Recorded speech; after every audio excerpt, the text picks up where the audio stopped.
Hello and welcome to short highlights of the opening road stage, stage 1 of the Santos Tour Down Under, after yesterday's prologue, which was won by the Italian Alberto Bettiol.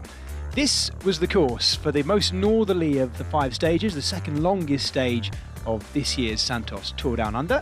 It started with one big loop taking in the bigger towns on this edge of Tanuda, and then 4 laps of a 27-kilometre loop in Tanunda, taking us back through the finish and also taking in the climb of Mengler's Hill each lap, which was to provide a useful launch pad but also an opportunity to sort out our King of the Mountains classification for the first time.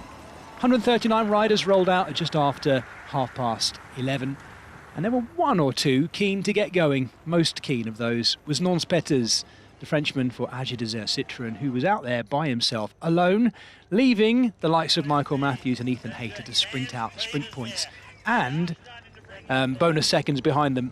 Luke Platt was busy all day, the Ineos Grenadier, picking up points in the King of the Mountains competition. And we saw Patrick Bevan, unfortunately, having to retire first time through the line, the Kiwi, who could have been a big threat for the overall this week, but sustained crashes at the weekend in the Criterium that opened this festival of cycling just prior to the Santos Tour Down Under getting started. The bunch was back together. Nons Peters was reeled in, and it was around about half distance where we started to see more and more of these kind of crashes. Each time 4 or 5 riders going down, lots of nervous riders, a fair bit of wind out there and some gravelly edges. This was the moment that Nons Peters was reeled back in, and wouldn't you know it, it'd be the touch paper being lit for more crashes and more action, it has to be said too.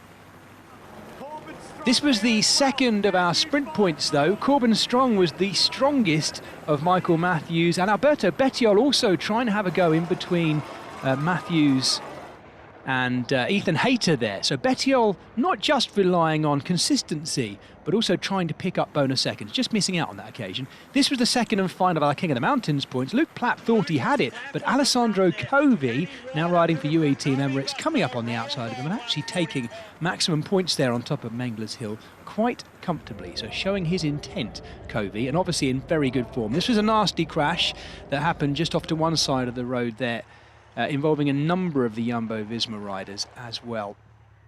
Robert Hessink hit his head pretty hard. We haven't yet heard reports of his health after the stage. I do hope he's okay. A pretty nasty looking crash though, and a number of them. This was the very fast descent off the back of Mengler's Hill to spill the riders back into the finish in Tanunda.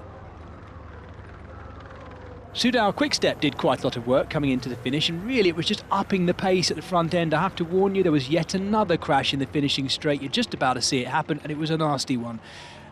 The main group of sprinters were just in front of us, and Jasser Sütterlin and his teammates had started the long drive for home for Phil Bauhaus, the German sprinter for Bahrain Victorious. Michael Matthews was also being led out and looking over his shoulder to see where the likes of Bauhaus were. Bauhaus was coming quite late. Matthews had already opened up by this point. And Caleb Ewan coming the long way around the outside. You can see him there in the colours of the Australian national team, closing up on the outside. But Bauhaus had got into his stride. A long, drawn-out sprint for the big German who just hung on ahead of Caleb Ewan and Michael Matthews. And you can see from that shot the amount of speed that Caleb Ewan was coming with at the finish as well. It was a big, close dip.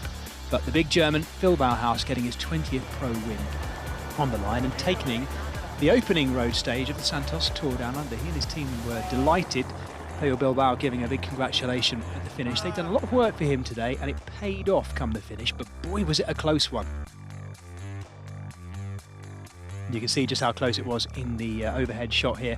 Great ride by Paul Penouet, the young Frenchman there, sprinting in the colours of Groupama FDG right in the middle, showing great talent. And Alessandro Covi, having taken mountains points, maximum mountains points on Mengler's Hill, then getting involved in the bunch sprint there in the black and white of UAE Team Emirates. The Italian happy to battle on all fronts. There was the stage result. Phil Bauhaus ahead of Caleb Ewan and Michael Matthews, the two Aussie sprinters in second and third, Covi in fourth, and that talented 21-year-old Frenchman Penouet in fifth there. Bauhaus on the podium as our stage winner.